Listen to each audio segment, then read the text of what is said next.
Buckle up, excellence junkies, because this podcast is definitely for you. Welcome to Rocket Fuel. Do you wish that you could surround yourself with people that love to kick ass just like you? Well, come to my party, baby, and meet some of the brightest stars in the entrepreneurial galaxy, because it is my mission to give these entrepreneurs a platform to declare what they are on this planet to accomplish and to show you why they are rocket fuel.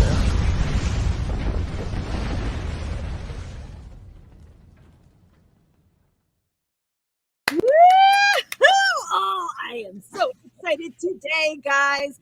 If you are small, if you're an entrepreneur, if you're just like a growth-minded person and you cannot wait to continue, I'm hoping you're continuing, because if you listen to Rocket Fuel, then you are already like jiving, right? But if you are looking to truly accelerate into that next level, I am very, very excited to introduce you to our next guest, because he is an expert. He is a best-selling author in the whole concept of business growth. He has grown multiple companies to millions, not even a billion. I think I saw $1 billion. Well, I've helped companies grow to billions. I'm not saying I've made billions, but yes, I've definitely got the social proof. We're good. He's got the social proof. All right. You can look in the bio and all that stuff. But I'm so excited to have Saeks on today, because first of all, I've been peeping you, right? I've been looking at all the wonderful things that you do. And I must say, I get excited about how well our team does in finding the people that are rocket fuel for business. And you have done that. You inspire people on stage, through systems, through your agency, and you get shit done. So thank you for existing, Ford. I know. You put the little like beep before. I'm like, oh, we're a beepless show. I'm teasing. Yeah, that's good. Well, I appreciate that. I'm glad to be here. I love helping people accelerate their business, so it's good. Oh my goodness, awesome. So tell us a little bit about, because you've been doing this for a long time. So tell us a little bit about how you even got into business. Well, I really got into it. I got the entrepreneurial bug when I was 15 years old. I was a kid growing up in the projects of North Minneapolis, living in foster care and was in detention centers. And long story short, I started a first business at 15. And I found out that I could get positive attention by doing good and helping people, right? So I really craved that. So that first year in business, I made $35,000, which in today's equivalence is about $270,000. So a kid from the projects with a 9th grade education. So that started it, Wanda. So I want to stop right there just for a moment. Yeah. I know, because we could be on a roll. No, we're good. The folks that listen to Rocket Fuel also are interested in being entrepreneurs, right? So they love to hear this backstory. And so I would love to just dig into that for a moment. I think it's wise. Yeah, because some people feel like, oh, well, my situation, my scenario is not conducive to me starting a business. So it happens all the time, Wanda. They people, you do an introduction. Saeks has done this. He's done this. He's done this. Well, that's great. But you need to know, when I started out, like many of you listening and watching today, I didn't have anything. I grew up in gated communities, not the kind of gated communities like you're talking about. I found myself at 15 years old in a jail cell, 6 foot by 10 foot, thinking to myself, Wanda, maybe I haven't made the best life choices. And it was thankful that one of the guards actually gave me a cassette program from Earl Nightingale called The Strangest Secret. And so you can Google that, look it up later. But It changed my mindset. When I changed my mindset, I started focusing my energy towards things I could do. So instead of saying, I don't have any parents, I don't have any money. And, we always come up with all these reasons, these barriers as to why we can't do things. But at the end of the day, it really is just, it's bull, right? And so your BS is really your belief system. And so when everybody gives me their BS, I'm like, okay, this is bullshit. That's really not the reality. The reality is you're giving yourself all these excuses, standing in your own way. Now, if you're listening to this, be clear, everybody, this is for information and educational purposes only. We're not saying quit your job and, jump off the airplane without a parachute, but we're saying, if you want to really have the lifestyle that you desire, then you have to do two things. You have to have a value proposition and solve a problem that people will pay to make go away. And you have to take action. I mean, there's a lot more to it than that. But so starting out as an entrepreneur, I don't think anybody really just starts out and thinks, oh, I'm going to be an entrepreneur. But if you have that desire, really the question you have to ask is, what problem do I solve that people will pay to make go away? Mm-hmm. That's it. I mean, we can go from there, but yeah. No, it's simple, but we make it way more complicated. I realize, Ford, I think I'm really loud, so I'm echoing a little bit all on right. your side. Let me turn my volume down on my side. And if you get an echo, Yeah. from me, let me know. Oh no, the much better. I'm just a loudmouth, but I'm sure my listeners will laugh because they probably have to put their volume down when they put on a Rocket Fuel podcast episode. But yeah, so this is very important because I want to serve everybody that's listening, and some of our listeners are just fascinated with entrepreneurs and how crazy they are, whatever. But the reason they listen is because they have that little thing inside of them, right? And what happens is when you don't do something about it, it eats away at you for a very long time. And you're always looking at like something, but you never quite make the leap. And so for you, you said, okay, you hit technically this rock bottom where you're just like, this isn't what I want to be. But what about somebody that's not really at rock bottom? They're kind of like at meh. Well, the strategies for accelerating growth really come down to three things: Mm-hmm. your mindset, your strategies, and your tactics. You have to go to work on your mindset. So whether you're new, you're working full time somewhere else, and you're listening because you want to identify how you could really grow your business, or maybe you already have a business of some sort, either retail or wholesale or whatever your market is around the world, or maybe you're already a top producer and you're a Rocket Fuel listener because you really like to get those one or two nuances to help you get to that next level, right? So everybody always talks about level 10. What I like about you is 10 is the starting place. How do we get to 11, 12, 15, 18? Right. So really it starts with your mindset first. So if you want to be successful in any business or grow, regardless of where you are, new, emerging, or successful, you first have to make sure your mindset's dialed in. And once you have your mindset dialed in, then, okay, you've got your mindset, you've eliminated all the crap. Now you need to look at your strategies, because if you don't have the right strategy, it's like running east looking for a sunset. You're going the wrong direction. I don't care how hard you work or how busy you are. And I have people who say, oh, I'm so busy. Yeah. But are you busy or are you productive? Are you effective or are you efficient? Efficient is, okay, I'm going to go through these 10 steps. It's good to be efficient. But effective is, I hit the target. So if you can hit the target without going through all 10 steps, maybe that's better. So you have your mindset, you have a strategy, make sure you know what you're actually trying to do and is it working? Mm-hmm. Then it comes down to tactical. And there's no shortage of tactics. There's no excuses. I mean, you can go to Google, Instagram, TikTok, Snapchat, Pinterest. There's no shortage of people who have great ideas. The key is being able to cut through that clutter. And that's what I like about your show and everything, is because it really is, how do you fuel that? And, when you fuel a business, you have the people that are creative and innovative, and then you've got the people that need to execute. And you need to make sure that you understand which one you are, because in business, I don't care who you are, including me and you, Wanda, you're either good at marketing and sales, delivering the product or service, or leadership and management. Maybe you're good at two of those, but you're never good at all three. You're never. So no matter who you are listening, you're going to have to self-identify where's your weakness. And I recommend, Wanda, that you hire your weakness. Mm-hmm. You can't just make your weakness better. Yes, you can train and learn it, but at some point you're going to be more effective if you hire that weakness. Oh my gosh, that is gold. It's gold, because I remember when I was doing everything, right? I was doing the thinking, the strategy, the visioning, and the implementing and executing. And it's all different parts of your brain. And it, like, for me, when I finally found a book called Rocket Fuel, but like, I realized, wow, I was the visionary. I need to focus on that and get people to execute the thing. And it's transformative. And what happens is we worry about spending the money, right, to pay people to do the thing if we figure we can do it. How do you bust somebody out of that mindset? Well, that's a really great question. And by the way, are you not getting echo? Are you better now on the sound? We good? It's better. It's a little bit, but it's better. Okay, I can switch to the other thing. I just don't want to do it while we're talking. When you're talking, I might switch something real quick. But anyway, answering your question on what do you actually need to do to shift that. I got distracted for 2 seconds, but it really comes down to, if you're going to be effective at this and you're going to talk about money and value, just learn this right up front. There's no such thing as a money problem. I got news for you. I said it here. There's no such thing as a money problem. You want to make more money, add more value.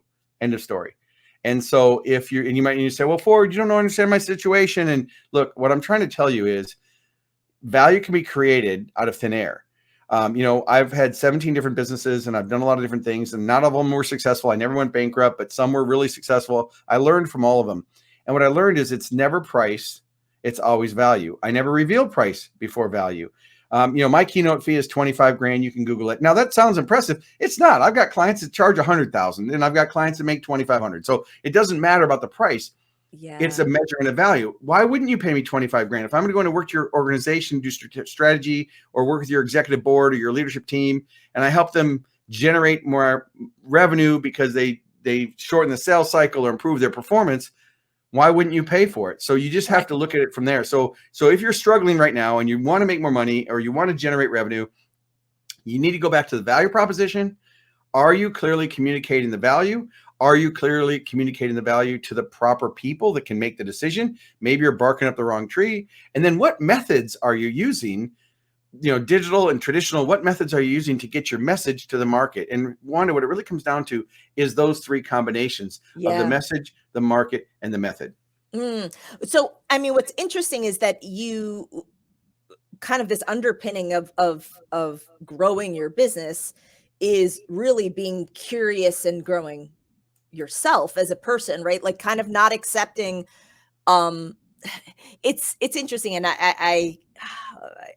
I'm wondering who said this to me, but it's this concept of it's okay being dissatisfied, right? And because this dissatisfaction is what gets you curious and learning like what is successful for other people. And what I love is that for the audience, all my Rocketeers that listen, they know that we always ask our guests to provide a value bomb. And what you put together was like, whoa, right? Because Ford put together this special report talking about accelerating business growth. And this looks like a pretty summary of a pretty intensive study and analysis that you guys did. Can you tell us a little bit more about what somebody's going to learn as a result of just reviewing this survey? You gotta be really interested in like diving into this because there's a lot of good stuff. Well, the key is how do you remain relevant? So it's like anything else. It's not about the report and what's in the report. The key is the benefit. The benefit is if you want to make better decisions, be more informed, get a competitive edge, and remain relevant, you need to have insights. And you get insights from two places, either from your own experience or other people's experience. So I commission that report. It's a national report. It's been qualified and quantified. This wasn't a Survey Monkey thing. It was a very expensive report to put together, but it covered three things. It covered employees, because right now, every business owner that I work with, every keynote that I give to an association or a corporation, I ask them, what are the three biggest challenges you're dealing with? And it's always employees, finding them, keeping them, retaining them, training them. Every industry, it's the same thing. So I wanted to really understand what drives them to stay with the company, what drives employee success. How do you find and retain? That was one part. Next part was, what are the mindsets of a successful leader, an entrepreneur, and executive? What are the mindsets that the statistics and the insights of the different generations and how people make decisions? So it's all about making decisions, Wanda. And the third thing comes down to customer behavior, because the way people buy is different. Right? Just like us doing a video, we're talking fast. We've got sound effects. We're doing it because we know that if we sit here and go, well, Wanda, let me share this PowerPoint slide. And this is the first slide. And this is the second slide. You're going to put people into a coma and they don't care. Right? So what drives buyer behavior? What makes them make the first purchase? How do you get bigger share of wallet? How do you retain them? How do you create a referral culture? So in that special report, it's 15 pages long. It gives you some insights, but it's for those executives that want to remain competitive and they want to get that little extra. So I would just, text RF-accelerator to 411-321. If you're listening, now you got it in the audio. Watch the replay if you're watching the replay. I was just going to say that. Yeah. So if you're in the US, definitely you're going to text it to 411-321. And the catchword is RF-accelerator. I'll spell it just in case. Elerator, because that's what I think that you are. I truly an accelerator. And you're going to receive the 2022 national survey that Ford just talked about, just chock full of really awesome information. Remember, if you're outside of the US, we never forget you. You can use text or WhatsApp, but you're going to text RF accelerator to 1-909-741-1321. Don't forget to put your email address and we'll send it to you immediately.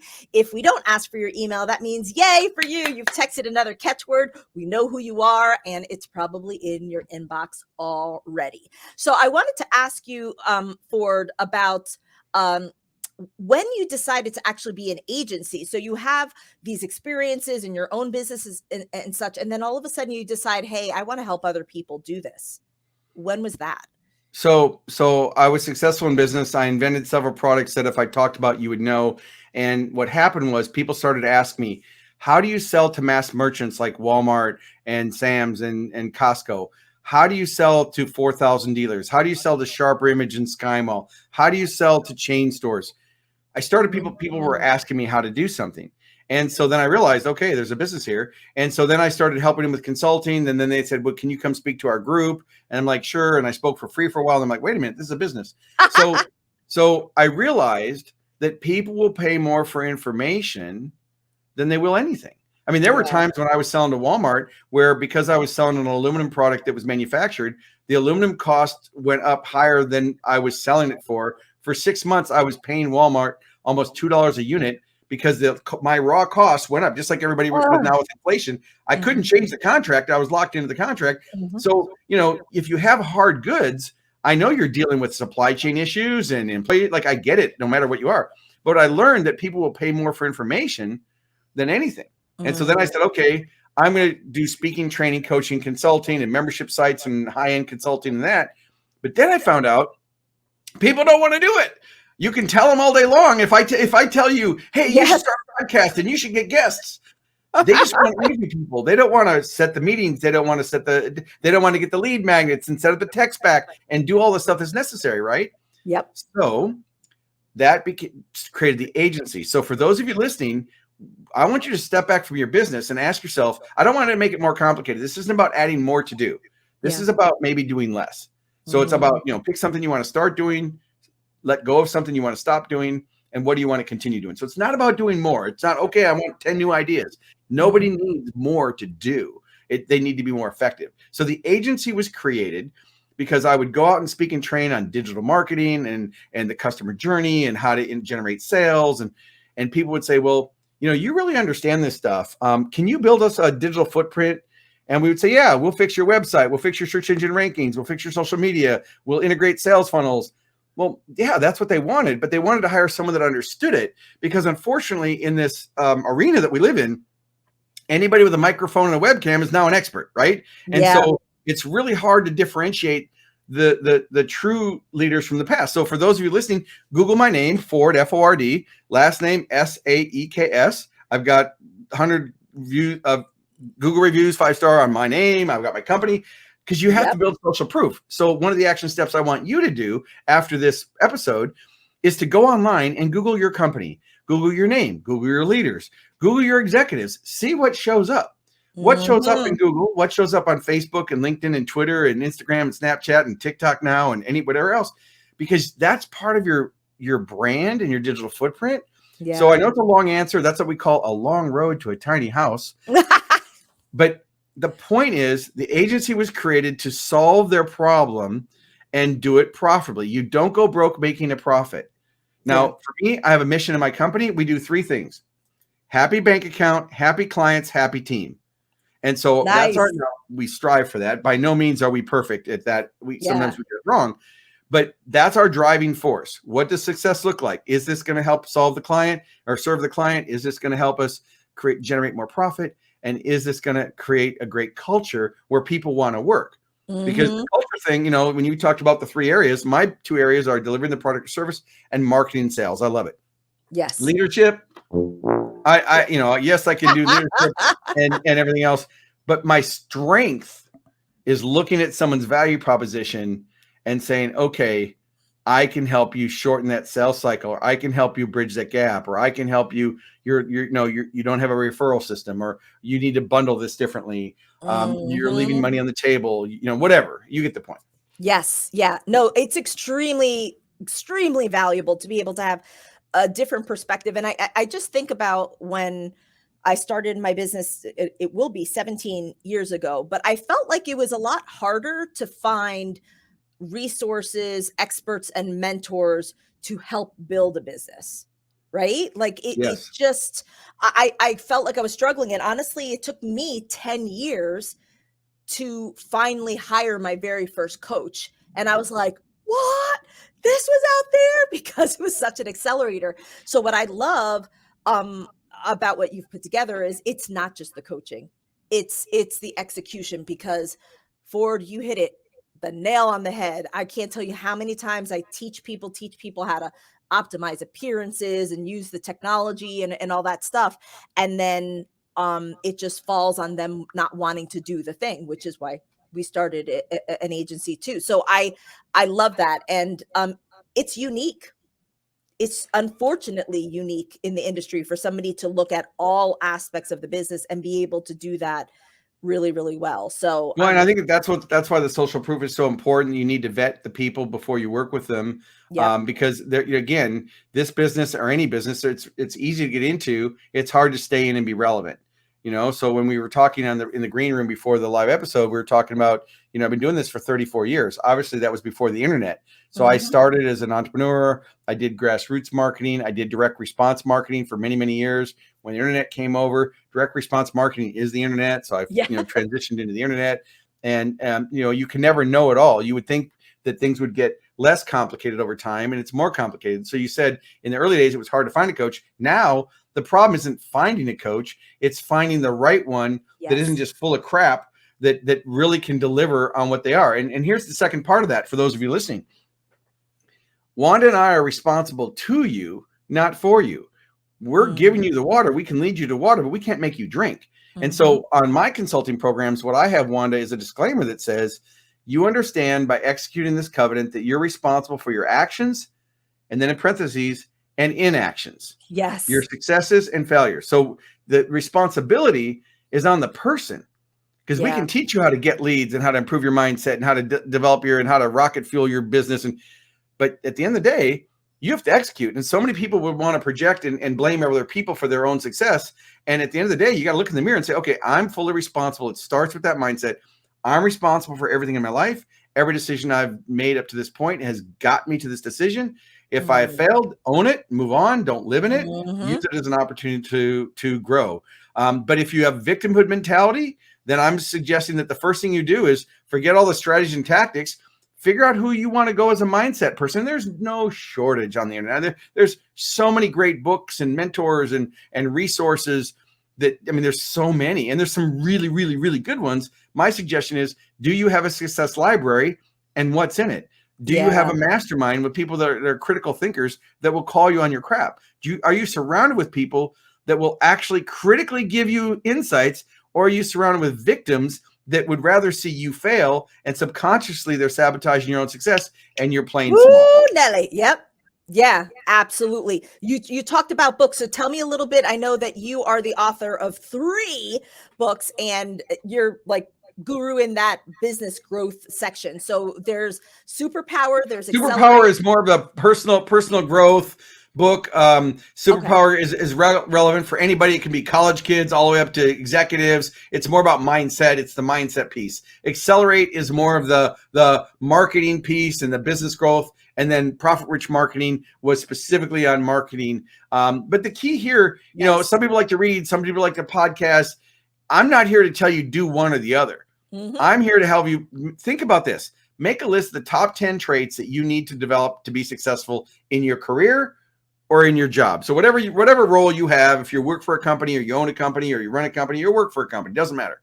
Make a list of those top skill sets. Then rate yourself on a scale of 1 to 10. How successful are you? Do this privately. It's not to prove to anybody else, but how successful do you feel you are in each of those areas? Identify the gap, and then ask yourself, what's one action step that I could take over the next 30 days to raise the level, to level up? What's something I could do? Could I hire someone? Could I outsource? Could I learn? Should I take a program? Should I, read? Whatever it is. But it comes down to taking action, because, the scariest people for me, Wanda, and I'll give this back to you in a second. The scariest people are the people who think they know everything, but they don't know what they don't know, and they don't even know it. And for me, yes, I'm an expert, and some people say guru. I don't like that name. Mm-hmm. Look, every day I'm alive, the more I know, the more I realize I don't know, right? So yes, I'm very opinionated, and I've got all these ideas because I've had life history, but I'm also a critical thinker to go, you know what? Maybe I don't know something. Tell me something new. Yeah. Or I knew it before. Now things have changed. Right. If you're a critical thinker, then you're always problem solving. You're always evaluating. And I always too believe that it's not what you know, it's how well you execute. Right. Yeah. Yep. No, it's so critical. It's very frustrating, and it hurts my heart to have somebody say, oh, but I read this book and that book, or, oh, I know about that topic, or I know about that because I watched this show or whatever. And the pain around it, like I could get frustrated and say, oh, you're being arrogant or whatever. But I actually experience pain because I'm like, wow, that means that you're actually not going to get to the next level in that. You've actually created a block for yourself by telling yourself or others that you know. And sometimes you just need a third party person to call you out. I mean, but if you're surrounding yourself with people that are small thinkers, and I'm not judging anybody, I don't know everybody who's watching, of course, but certainly just step back and ask yourself, if you're not where you need to be, if you're not where you want to be, then take responsibility and step back. And yes, things have happened, and tragedies have happened, and tornadoes, and I get it. Like I'm not here. People have had personal, things. But I've got clients that, like W. Mitchell, who's been in 2 plane crashes and a motorcycle accident, in a wheelchair, and 90% of his body was burned. He still finds a way to make it happen. W. Mitchell, go look him up, wmitchell.com. So, I mean, you're not going to out Mitchell somebody. Like, I don't care who's watching this.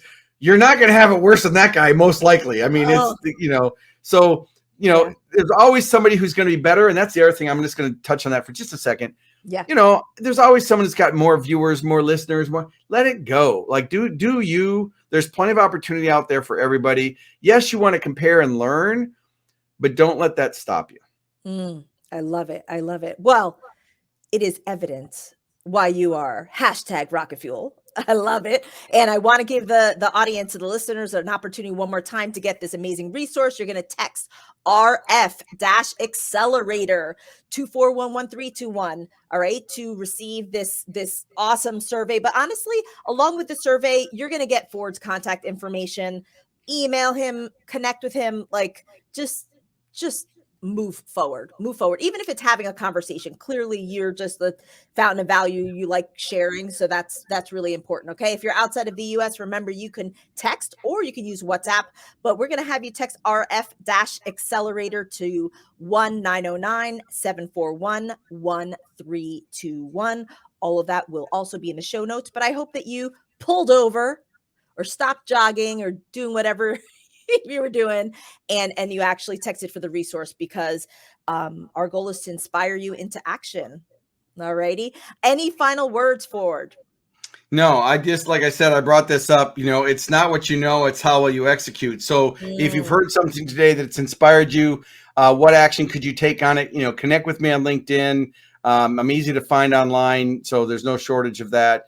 Download the special report. You're not going to get a bunch of spam, and there's not even an autoresponder set up. So you're not even going to get dripped down a bunch of crap. I've got that report going out, and I think it's insights that'll really help you if you're worried about being relevant with your employees, your mindset, and your customer behavior. It's a great tool, and you should get anybody in your organization who's responsible for revenue generation to go get the report. Absolutely. Thank you so much, Ford. I appreciate you saying yes. And to my dear Rocketeers, I hope that you have a rockin' day. Bye now. Thanks. Oh, yeah. Thank you so much for joining us. Look, every one of our episodes is boosted by a value-packed keyword called a catchword. Yeah. This allows our audiences to text to receive even more value from our guests. So take advantage of that great value. And if you share your expertise by guesting on podcasts or TV or speaking in front of live or digital audiences, then you're leaving anonymous fans behind. So go get a catchword at catchwords.com, KETCH words.com, and use podcast20 as a promo code for 20% off your setup fee. Look, make sure to rate, review, and subscribe to the Rocket Fuel podcast so you never miss your jolt of rocket fuel.